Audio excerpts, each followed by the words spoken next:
నమస్కారం NS news కి స్వాగతం నా పేరు ఉషా ముందుగా ముఖ్యాంశాలు వెలమ కులంపై అనుచిత వ్యాఖ్యలు చేసిన షాద్నగర్ ఎమ్మెల్యే ఈర్లపల్లి శంకర్ దిష్టిబొమ్మను హస్తినాపురం చౌరస్తాలో దహనం చేశారు. ఎమ్మెల్యేపై చర్యలు తీసుకోవాలని మీర్పేట్ పోలీస్ స్టేషన్లో వెలమ సంఘం నాయకులు ఫిర్యాదు చేశారు. 24 గంటల బహిరంగ క్షమాపణ చెప్పకుంటే ఎమ్మెల్యే ఇంటిని కార్యాలయాన్ని ముట్టడిస్తామని హెచ్చరించారు. సీఎం రేవంత్ రెడ్డి ఎమ్మెల్యేల వరకు ఒక కులాన్ని టార్గెట్ చేసుకుని మాట్లాడడం మంచి పద్ధతి కాదని వారు అన్నారు.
నిన్న షాద్నగర్ ఎమ్మెల్యే వీరపల్లి శంకర్ మా వెలమ జాతిని కించపరుస్తూ అసభ్యకరంగా అవమానకరంగా అందరినీ చంపి తీరుతానంటూ బల్లగుద్ది సవాలు చేయడం మా అందరి దృష్టికి వచ్చింది.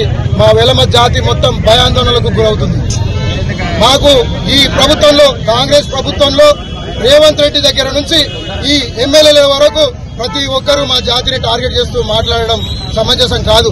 రాజకీయ పరమైన కక్షలుంటే మీరు రాజకీయంగా ఏమైనా చేసుకోండి, కానీ ఒక జాతిని ఒక కులాన్ని పేరు పెట్టి తిట్టడం ఈ రాష్ట్ర చరిత్రలో గత ఉమ్మడి రాష్ట్ర చరిత్రలో కూడా ఎప్పుడు లేదు. ఏ ముఖ్యమంత్రి కానీ ఎమ్మెల్యేలు మాట్లాడిన సందర్భాలు లేవు. కానీ ఈ సంవత్సరాల పాలనలో ఈ రేవంత్ రెడ్డి పాలనలో కాంగ్రెస్ పాలనలో ప్రతి ఒక్కరూ విచ్చలవిడిగా మమ్మల్ని టార్గెట్ చేస్తూ మాట్లాడడం మమ్మల్ని అందరినీ కలిసివేసింది. ఈ రోజు ఈ రంగారెడ్డి జిల్లా వెలమ అసోసియేషన్ ఆధ్వర్యంలో ఈ ఎల్బీనగర్ వేదికగా మేము ఈ నిరసన కార్యక్రమానికి పిలుపునివ్వడం జరిగింది. వీర్లపల్లి శంకర్ బేషరతుగా 24 గంటల్లో క్షమాపణలు చెప్పకపోతే రేపు ఉదయం 10 గంటలకు బిడ్డ వీర్లపల్లి శంకర్ నీ షాద్నగర్ పట్టణంలో ఈ చౌరస్తాలో ఉంటాం, రా, ఎవరిని చంపుతావో చూద్దాం. మా వెలమ బంధువులు అందరూ వస్తారు. నువ్వు ఒక అయ్యకే పుట్టినవాడు అయితే రా బిడ్డ, ఎవరిని చంపుతావో రా. రేపు ఉదయం 10 గంటలకు బంధువులందరూ షాద్నగర్ చౌరస్తాకు వస్తారు బిడ్డ. నీ క్యాంప్ ఆఫీసు నీ ఇల్లు ముట్టడిస్తాం. నీవు దమ్ము ఉంటే ధైర్యం ఉంటే నీ కాసమైన నువ్వు కాంగ్రెస్ కార్యకర్త అయితే రా, చూసుకుందాం. జై వెలమ. నిన్న షాద్నగర్ ఎమ్మెల్యే వీర్లపల్లి శంకర్ రాజకీయ ఉద్దేశంతో వ్యక్తిగత పగలతో ఏమాత్రం సంబంధం లేనటువంటి మా వెలమ జాతిని చంపి తీరుతానంటూ బల్ల గుద్ది సవాలు చేసి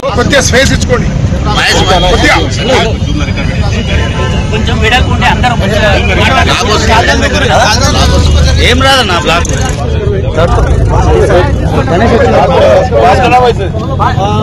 మరి ఈ రోజు ఒకళ్ళని అన్నాడు, రేపు ఇంకోళ్ళని అంటాడు. సామాజికంగా కులాలను విడదీసి పబ్బం గడుపుకోవాలని చూస్తున్న ఇలాంటి రాజకీయవేత్తలతో సమాజానికి చాలా ప్రమాదం ఉన్నది. మనం ఇలాంటి వాళ్ళని బయటకు వస్తే తరిమి కొట్టాల్సిన అవసరం ఉన్నదని చెప్పేసి మేమంతా విజ్ఞప్తి చేస్తా ఉన్నాం.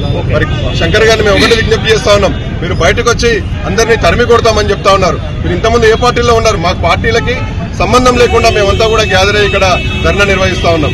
మరి రకరకాల పార్టీల్లో ఉన్న వ్యక్తులు మేము కూడా ఉన్నాం మా సామాజిక వర్గం నుంచి.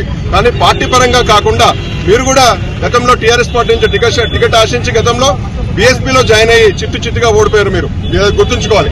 ఆ తర్వాత కాంగ్రెస్ పార్టీలో చేరి గాలివాటంగా గెలిచిన వ్యక్తులు మీరు. మరి ఇలాంటి నోరు అదుపులో పెట్టుకుని మీరు ప్రమాణం చేసిన విధంగా రాజ్యాంగబద్దంగా రాజ్యాంగానికి లోబడి పనిచేయాలని మేము విజ్ఞప్తి చేస్తా ఉన్నాము.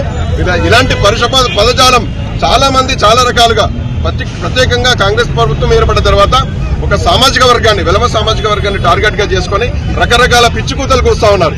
మరి మేము మీకు ఏ విధంగా అన్యాయం చేశాం? మనుషులంతా ఒక్కటే అని మీరు ప్రమాణం చేసి వస్తా ఉన్నారు కదా. పదవి లేనప్పుడు ఏమైనా మాట్లాడుతా ఉన్నారు. ఏదైనా కల్లిబొల్లు కబుర్లు చెప్పండి, పిల్లి గంతులు వేయండి, గుణబుక్కలలాగా ప్రవర్తించండి. కానీ ఒక పదవిలోకి వచ్చిన తర్వాత మీరు సమాజానికి ఏం మేలు చేస్తా ఉన్నారు, ఏం మెసేజ్ ఇస్తా ఉన్నారని చెప్పేసి మీరు గమనించుకోవాలి.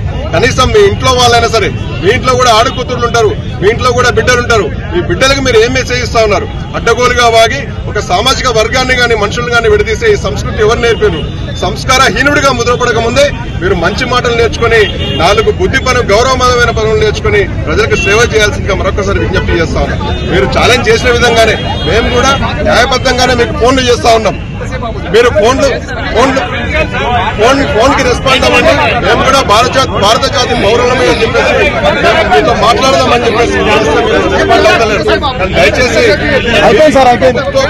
ప్రభుత్వాన్ని కోరుతా ఉన్నాం. దయచేసి ఇలాంటి వ్యాఖ్యలు ఏ వర్గం మీదైనా సరే, ఏ సామాజిక వర్గం మీదైనా సరే, కుల మతాలను విడదీస్తూ ఉన్నటువంటి వ్యక్తిని ఖచ్చితంగా తరిమి కొట్టాల్సిన అవసరం ఉంది. వారి మీద చట్టపరంగా చర్యలు తీసుకోవాలని మేము డీజీపీ గారికి, ప్రభుత్వ పెద్దలను కోరుతా ఉన్నాం. కానీ ఏది చేలో మేస్తే దూడ గట్టును మేస్తుందా అని స్వయంగా వారి పార్టీ పెద్దైనటువంటి సీఎం గారే చాలా రకాల సందర్భాల్లో పదవిలో కూర్చొని రకరకాల వ్యాఖ్యలు మా సామాజిక వర్గం మీద చేసినటువంటి ఉదంతాలు ఉన్నాయి. మరి వాళ్ళు ఆ విధంగా ఉంటే వీళ్ళ ఎమ్మెల్యేలు ఇంకోలాగా మాట్లాడతారని మేమైతే ఆశించట్లేదు. ఎందుకంటే సామాజికంగా చాలా చైతన్యవంతులైన మా సామాజిక వర్గ ప్రజలందరం కూడా చాలా సౌమ్యులుగా పేరుపడ్డారు. మరి ప్రతి కులంలో కూడా మంచి చెడు అని ఉంటాయి, ప్రతి వ్యక్తిలో కూడా రకరకాల మనస్తత్వాలు ఉంటాయి. మరి ఇలాంటి మనస్తత్వాలని ఒక కుటుంబంలోనే మనం చూస్తూ ఉంటాం. మరి మీకు సిద్ధాంతపరంగా విభేదిస్తే సిద్ధాంతపరంగా కొట్లాడండి, ఇంకా రాజకీయంగా విభేదాలుంటే కొట్లాడండి. కానీ ఒక సామాజిక వర్గాన్ని అకారణంగా దూషిస్తూ అసందర్భంగా పిచ్చి ప్రేలాపనలు చేస్తే మాత్రం ఊరుకునేది లేదు. దయచేసి తెలంగాణ సమాజం మొత్తం గమనించాలి. ఈ రోజు ఒక సమాజాన్ని, సామాజిక వర్గం మరి రాజ్యాంగబద్ధంగా ఎన్నికైనటువంటి షాద్నగర్ ఎమ్మెల్యే కె శంకర్ గారు చాలా అవాంఛిత వ్యాఖ్యలు వెలమ సామాజిక వర్గం మీద చేశారు. బేసిక్ గా మనుషులంతా ఒక్కటే, జాతులు, కులాలు, మతాలన్నవి లేవు, అవి మన వృత్తిపరంగా, ప్రవృత్తిపరంగా వచ్చినాయి అని చెప్పేసి మనం కనుక్కున్నాం. మన పెద్దల నుంచి మనకు వచ్చింది. కానీ రాజ్యాంగబద్ధంగా ప్రమాణ స్వీకారం చేసి కుల మతాలకు అతీతంగా, జాతికి మతాలకు అతీతంగా తరతమ భేదం లేకుండా ప్రజలకు సేవ చేస్తానని రాజ్యాంగం మీద ప్రమాణం చేసి వచ్చినటువంటి శంకర్ గారు మరి సామాజిక వర్గాన్ని టార్గెట్ చేసుకుని మిమ్మల్ని అందరినీ చంపుతా, అవసరమైతే నేనే షాద్నగర్ ఎమ్మెల్యేగా బయటికి వచ్చి ఒక్కొక్కరు రేపు చింతమండి చేస్తానటం ఎంతవరకు సమంజసమని మేము అడుగుతా ఉన్నాం. మరి ఇది మీ వ్యక్తిగత వ్యాఖ్యలా, లేదంటే మీ కాంగ్రెస్ పార్టీ తరఫున పెద్దలు మీతో పలికించిన వ్యాఖ్యలా అని చెప్పేసి మేము డిమాండ్ చేస్తా ఉన్నాం. సామాజికంగా, ఆర్థికంగా వెనుకబడ్డ కులాలు, అగ్ర కులాలు అని విడదీసే ఇలాంటి కుహన రాజకీయవాదుల వల్లే సమాజం విచ్ఛిన్నమైతా ఉంది. మరి కులాల పరంగా విభేదాలు సృష్టించి బాగుపడదామని కాంగ్రెస్ పార్టీ పెద్దలు వ్యవహరిస్తా ఉన్నారా? మరి ఈయన వ్యక్తిగత వ్యాఖ్యలు అనేది ఖచ్చితంగా కాంగ్రెస్ పార్టీ బాధ్యత తీసుకుని చెప్పాల్సిన అవసరం ఉన్నది. మరి మహాకవి గారు అన్నట్టు కులమత భేదాలు లేనప్పుడే సమాజం అనేది వికసిస్తా ఉంది, మన భావి భారత పౌరులకి మంచి జరుగుతుందని చెప్పేసి ఒక ఉద్దేశపూర్వకంగా వాళ్ళు చెప్పిండ్రు. కానీ ఇలాంటి వ్యాఖ్యలు చేస్తున్నటువంటి ఈ కుహన రాజకీయవాది